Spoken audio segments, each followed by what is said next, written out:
Has anybody been to the Port of Long Beach? Is that a yes? Okay. Anybody else? Two. Okay. The Port of Long Beach is the second largest port in the United States. It's on your doorstep. And we have talked about the real need for you guys to get out there and see that. Because the port is a major driver of a lot of jobs and a lot of economic activity. Have you been to the Port of Long Beach? Oh, good. When did you go there? And what did you see?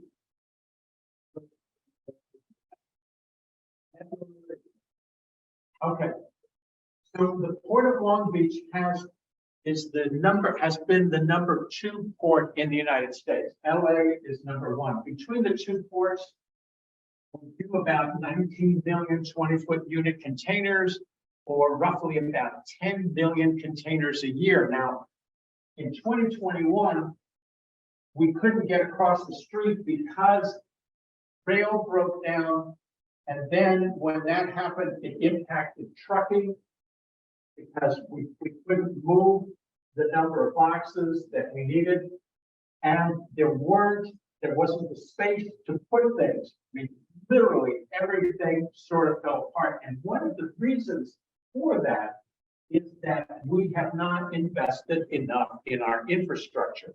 We need better roads and bridges. And one of the interesting things that's happening at Port of Long Beach is there is actually a new rail initiative called the Pier B initiative, where they're going to go from 11 tracks to 46 tracks to move rail products from the terminals at the waterside to the rail yards and out to these destinations. So we are going to see from the Port of Long Beach's investment, it's $1.5 billion investment, a change in the way that we move rail out. A second initiative, and this is a good thing that the railroads have done, is that at Barstow, out in the desert, there's going to be a new intermodal yard. And intermodal means the switch over from truck to rail. At that yard, you're going to be able to move rail cargoes to Barstow and then switch them on to larger trains or put them onto trucks for movement. And we have product that goes to Nevada, Arizona, and Southern California, obviously, and even to Northern California. So this Barstow intermodal facility will help us get across the street. That's a good thing that's coming out of railroads. It's a good thing that the port is going to be able to upgrade its game and start dealing with rail traffic. Now, many of you who live here are impacted by pollution and emissions that come from the ports. And it has been a sore issue with a number of communities that adjoin the port freeway systems and port property. The ports of LA and Long Beach are involved in an initiative called the Clean Air Action Plan. And that Clean Air Action Plan is designed to move away from fossil fuel combustion, internal combustion engines, in pollutants. But to do that, you've got to go over to electrification. At Long Beach, the Long Beach Container Terminal is highly automated and moves electrically. But most of the other terminals are not as electrical, and they still use a lot of diesel power and fuel powered equipment, and that causes a lot of these emissions. Another source of that is the ships themselves, but the ships are required by California law to shut their engines down when they're tied up. So the ships actually burn a bunker fuel that's and tar that's very polluted, but when they come in here, they go over to electricity. So we are trying to deal with that at the ports, but we need to get to a zero emission goal, and that is what the ports are seeking to do for trucks and for equipment. So that's a whole area that you might get involved with if you were looking to work at the port or for somebody who does work at the port. Excuse me. We are trying to move this process along a little further by a new initiative whereby there are offshore wind turbines and wind farms that are going to be built at Humboldt and Morro Bay. Does anybody know what I'm talking about? What was like nearby? Good for you. No, Arcata's right.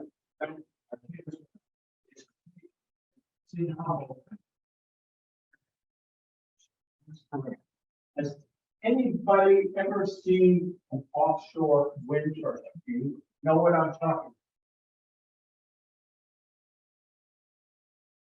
about? Okay. Offshore wind is the future of electricity for coastal states in our country. And the reason for that is there isn't quite enough solar, and so we're having to go to wind sources. On the West Coast, the water is so deep that you can't put a fixed wind turbine foundation in like you can on the East Coast. The East Coast waters are shallower, West Coast waters are deeper. So here and here, they're going 26 miles offshore, and the wind turbines float. And the tower for the wind turbine is about 300 feet high. So the Port of Long Beach has proposed setting up a 400-acre facility within the port to manufacture and assemble these wind turbines. It's a really exciting project, and you should know something about it. You should know something about what's going on in this port. It is your community, and it could be your future. These wind turbines are part of a system that would allow us to generate more and more electricity in California without having to rely on LNG, rely on fossil fuels of whatever sort are being used. That is the possibility for your future, and you need to be thinking about that, because until we can go to zero emissions, the temperature is going to continue to rise, and you are going to see more fires in the summer, more floods and hurricanes and storm surges in the winter, and the sea level is going up regardless. And all of these issues are going to visit you within the next 10 years. The problems that we had up until now are going to pale in comparison. And unless we move quickly, we are not going to get ahead of these things. So in Europe, offshore wind is much more advanced than it is in the United States, but we are beginning to catch up. In China and Japan, they are also moving in this direction, and other Asian countries are as well. So there is beginning to be a momentum, but everybody's kind of doing their own thing. The issues that we have in the United States is that we continue to have a lot of resistance.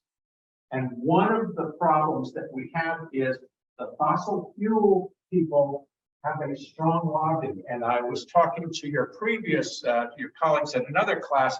The fishermen have shown up as opposition to these offshore wind turbines claiming that they impact their fishing abilities out in the Pacific Ocean. Now, when I look at that ocean, it's pretty big. And one of the things that I have seen in some of the literature is an organization called Texas Public Policy Foundation. And this foundation gets money from somebody called the Koch industry. This is an oil and gas conglomerate that has been involved with a lot of extremist opposition to government and to switching over to renewable energy.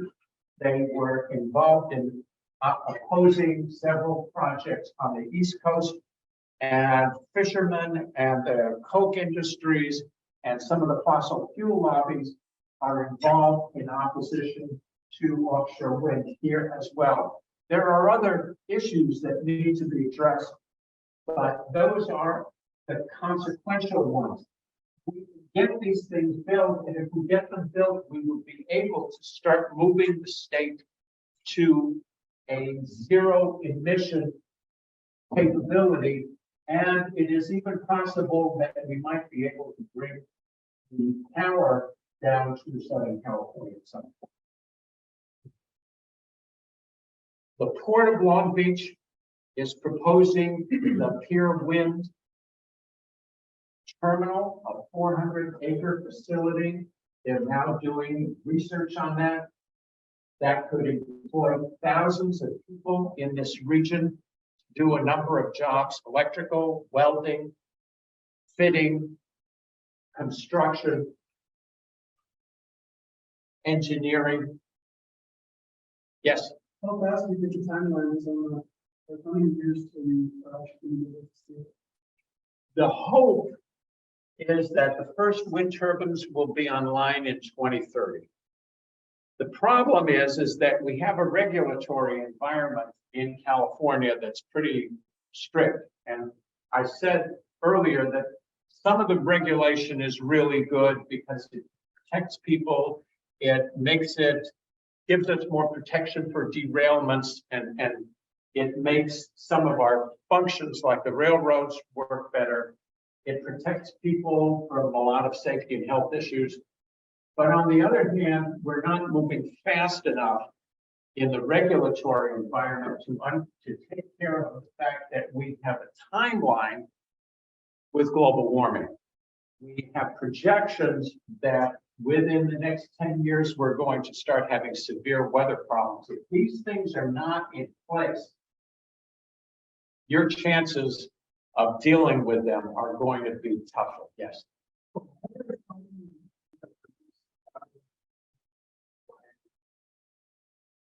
So the answer to the question, whenever this comes up to you again, is follow the money. So there are oil and gas interests who do not want to see renewable energy at all. There are also different parts of the country that are hostile to California that don't want to see economic development like this in California. There are people like Koch Industries, and I will write their names so you will remember who they are, where the principals have been two brothers, Charles and David Koch, who have been involved financing movements against all sorts of environmental issues for years. They've also argued against the role of government. They believe that government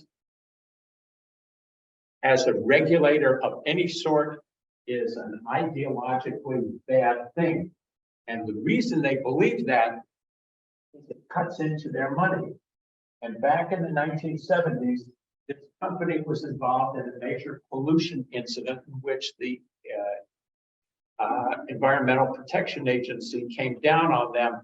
And that's when they started to really rail against government. So that's the reason guys like this are out there.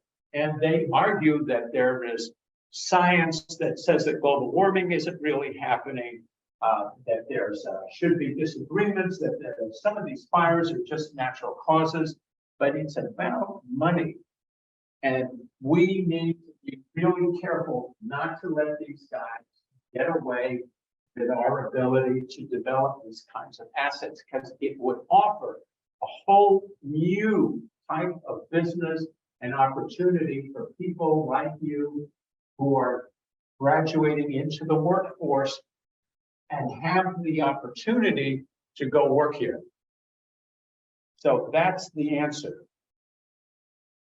As we go further, one of the things that we have seen is that the ports themselves are reliant on foreign flag ships to provide the container volumes that come in and out.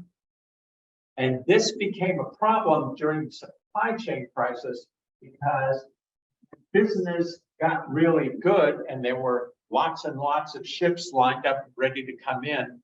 The freight rate went from $1,800 a container from China to LA to sometimes $15,000 per container. So there was a huge amount of money to be made inbound import route. But we have a lot of farmers and agricultural producers who use our ports at LA Long Beach, at Oakland, Portland, Seattle, Tacoma.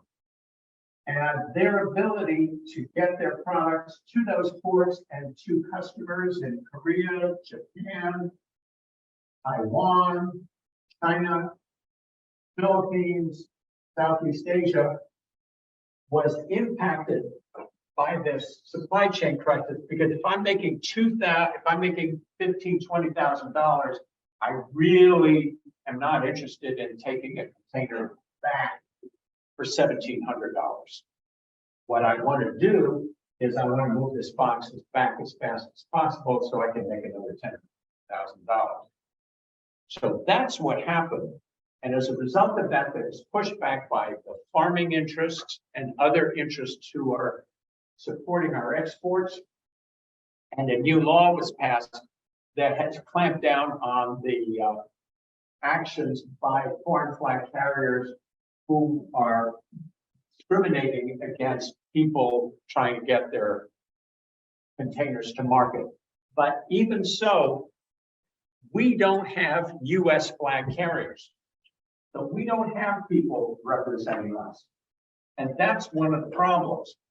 So as we were talking about before, this wasn't always the case.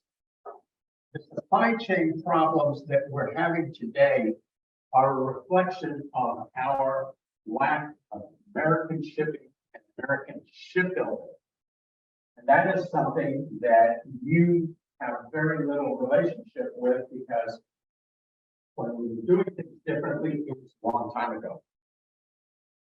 So in World War II, we were attacked at Pearl Harbor. Why? Does anybody remember when? When? December. Good. December when? What year? Okay. Who said that? Okay. December 7th, 1941, we were attacked at Pearl Harbor. And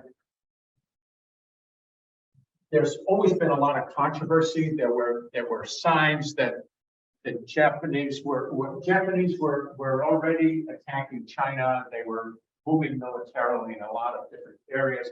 Why we weren't prepared for an attack against Pearl Harbor? And it turns out that one of the reasons for this was that Caucasian military and naval officers did not believe that Asian people could pilot planes and precision bomb naval forces with any degree of accuracy.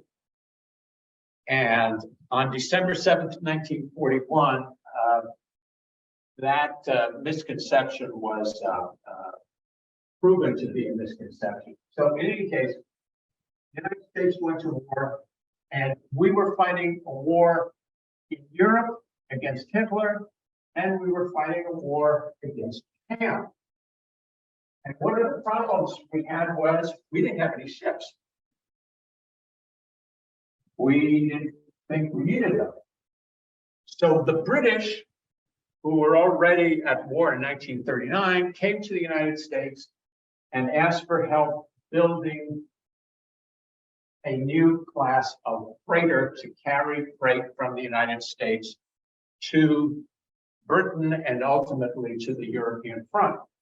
And that design was built at Todd Shipyard up in the state of Washington, and we built 60 ships before we were attacked. Once we were attacked, the U.S. Maritime Administration, the government in action, financed a $15 billion program to mass produce Liberty and Victory ships.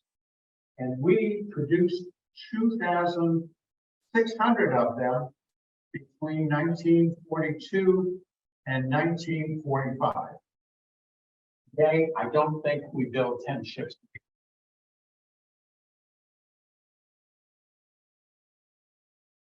You need to go to your port and see what's out there. We used to have ships. We used to build them. We built them in San Pedro. We could be building them elsewhere, but you have no concept of that because we have gone away from that. And we've gone away from that because we don't have a strong industrial policy goal that supports our infrastructure like roads and bridges, which we are now just getting back in financing. We're not looking at shipbuilding as an option. We rely on others for ships, and we were blindsided by this supply chain crisis that happened in 2021 and 2022, and we were not served by our railroads who had a problem making sufficient investment to operate the system. So after the war, we sold off most of our ships, and other people took those ships and operated them, and then they started to build their own ships. A really small detail on this is that one of the shipbuilders during World War II was a man named Daniel Ludwig, who he mass-produced tankers. And when he couldn't get ships built in the United States, he went to Japan and started to get the ships built there. And he is one of the reasons that Japan developed its shipbuilding sector after World War II. And the Japanese shipbuilding industry helped propel Japanese modernization after the war and helped fuel what became the Japanese economic miracle. So Japan was devastated after World War II, came back to life, and shipbuilding was one of the ways that that happened. Why does that happen? It's because shipbuilding has a multiplier effect. You need steel. You need pipe. You need cranes. You need paint. You need sandblasting. And a lot more. Modern ships need radar equipment. They need telecommunications equipment. They need refrigeration. They consume oil. And one of the interesting things during the shipbuilding period of World War II was that it created a huge social change in the United States. Women went to work in the workforce to go build ships. And one of the things that showed up, one of the aspects of the shipbuilding that showed up that was really interesting was it turned out that women were better welders than men. And the reason for that is because women tended to be more precise and were able to keep their welding rods going in a straight line, whereas men were not as much. Or men got a little bit more distracted. In any case, women did really well, and they were willing to go into these confined areas and go and do the welding. So women became very active in shipbuilding. They also became active in other munitions and other war work, but shipbuilding was one. Another group that did very well was African Americans. There was so much demand for work that people came south and came north and came west. So a lot of the migration of African Americans and Hispanic people to the shipyards occurred during that time. As a result of that, we became a more integrated society. And so after the war, the segregationist policies that had been pursued before the war began to break down. And that was furthered by the fact that Black men were in World War II, the Korean War, and it was very difficult to say to a Black man who had lived and fought and died for their country that they shouldn't have to vote in the United States, and the same for Hispanic people and other people of color. So those things helped change us. But what was not good was we lost sight of the need to manufacture. And so we started beginning in the 1960s and 1970s to start relying on foreign products, on foreign producers, and not making our own stuff. And that showed up in televisions, it showed up in cars, it showed up in machine tools, and ultimately it showed up in semiconductors. What is a semiconductor? Yeah.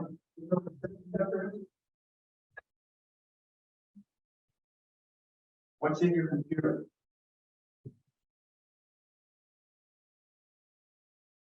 What operates your computer? You know what operates your computer?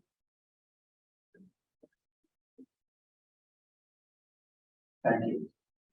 So as we have moved to a more electronic environment, what's in your phone is even more sophisticated. And this takes us to another problem of the supply chain. During the supply chain crisis, there was a shortage of semiconductors. And semiconductors are now used in the electronics of cars.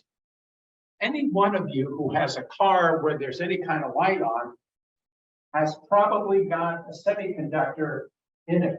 And because there was a shortage, the production of cars during this 2021-22 period suffered. And one of the reasons was that although California had been a leader in semiconductor production up until the 1980s, 1990s, by the turn of the millennium, we were relying more on China, Japan, and Korea, and less on our own production. So this problem began to impact cars and trucks. So you will have read in the papers, or you may not have been able to buy a car at one point. That was the reason. So within the last 2 years, the United States and China have begun to become more adversarial towards each other. There is a long-standing Chinese policy for unification with Taiwan. Taiwan is an island off the Chinese coast where anti-communists retreated to after the People's Republic of China was established in 1949. China has always wanted Taiwan back. Under President Xi Jinping, China has pushed harder for reunification. We guarantee China's independence and have done so since World War II, since the establishment of the People's Republic. But beyond that, Taiwan is the headquarters of Taiwan Semiconductor Company. TSMC is the leading producer of advanced semiconductors in the world. The most advanced semiconductors that go into your electronic systems come from TSMC. We don't produce the same level of sophistication that they do in Taiwan. And so if China were to invade Taiwan, they would control one of the most important commodities that runs everything that uses electricity. That is the semiconductor that exists in that time. Yes. I will be nice. Okay, we recognize Taiwan and we guarantee their independence, but we have a problem. And that is that over the last 20 years, China has been building its economy. It has benefited from us outsourcing a lot of products. And one of the areas that China has focused on is shipbuilding. And so China increasingly builds more and more of the container ships that show up at our ports. They're building more and more of the bulk carriers and tankers that carry grains, fuels. They're beginning to build cruise ships.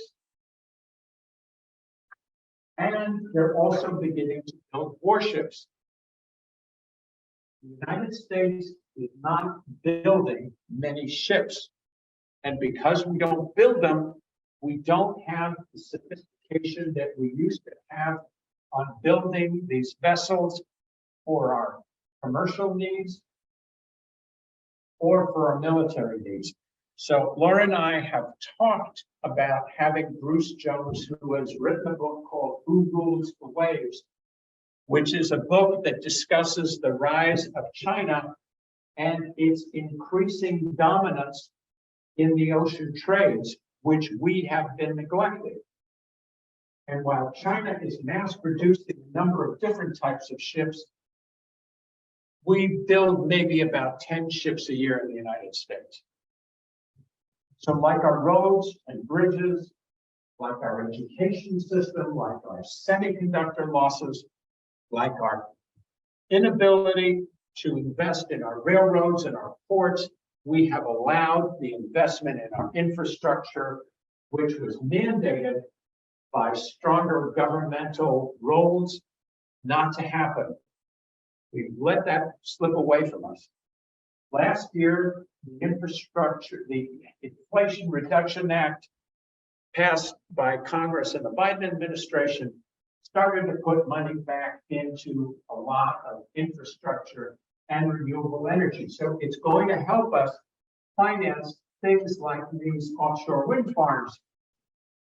But we're going to need to manufacture them, and the Port of Long Beach has proposed this Pier Wind site.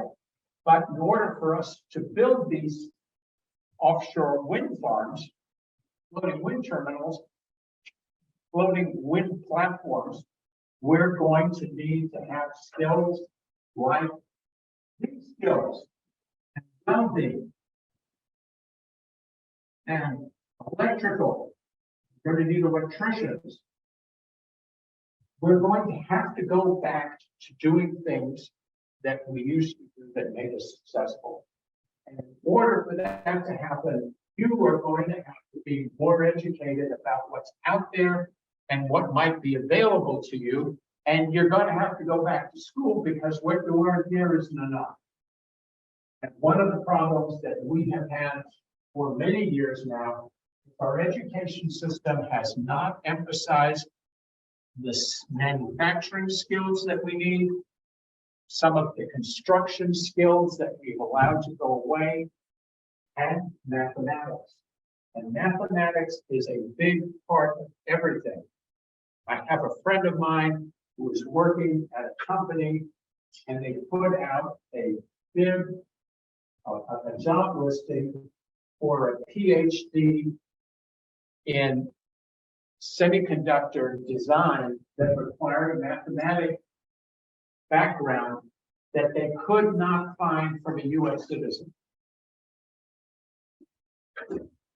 Could not find one person with a PhD with a mathematical background for a semiconductor manufacturing job. And that is what happens when you let people who profiteer like these guys and undermine your education and your infrastructure, your role of government to do positive industrial investment.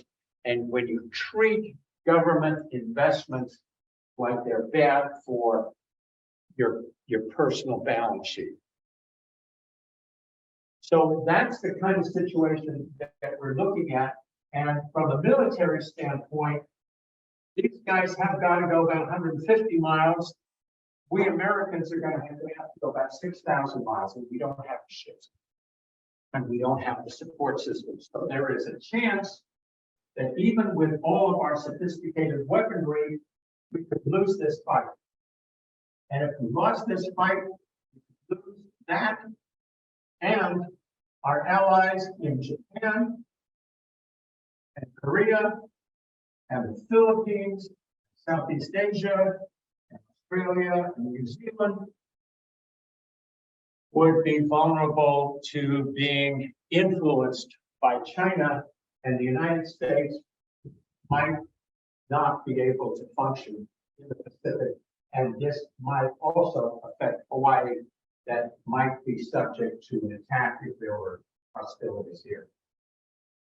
So all of these things that we're talking about today are not on many people's radar screens, because we're continuing to have these small conversations about really small extremist issues that are designed to undermine government, designed to create divisions, designed to denigrate and diss government, so that we don't have a strong role for diversity, for equal opportunity, for the investment in our infrastructure, which has been neglected 40 years.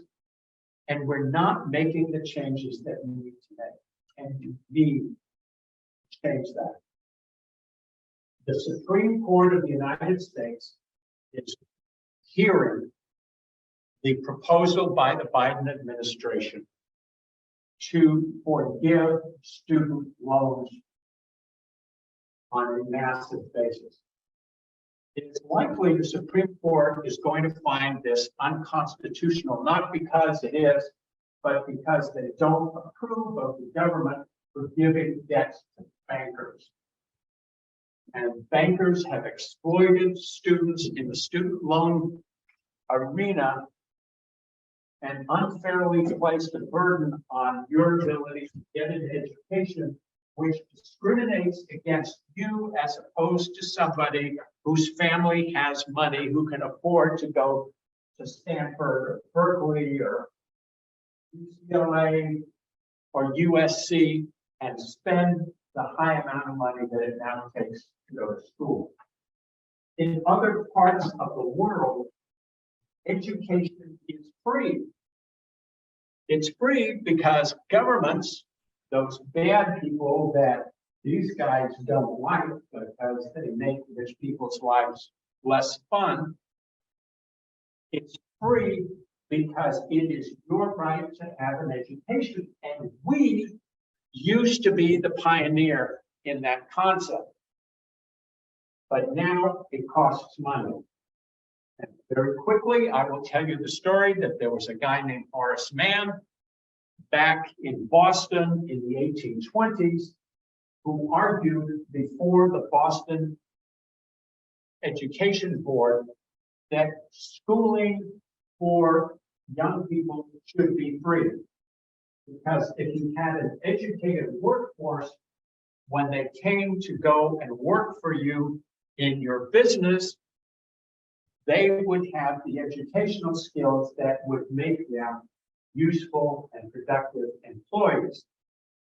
And in the United States, for a long time, following on the example of Horace Mann and the example of the Boston Board of Education, we supported that. But now we don't. And you've seen the scandals that happened when some rich people got their kids into schools by paying a lot of money. The Supreme Court is going to rule against forgiving student debt. And it is going to be incumbent on people like yourselves to stand up and fight back. Because these guys are going to keep going after your right to have a future. They're going to go after your right to do something about global warming, about temperature, about fire, and about many, many things that we have talked about in this hour. They're not unreasonable things for us to want to have an equal society. But that's not what these extremists are about. They're about control, they're about slamming the door on diversity, they're trying to turn the clock back, and they're trying to make the country safe for an elite and unsafe for everybody else. And that, ladies and gentlemen, is my terrible. Thank you.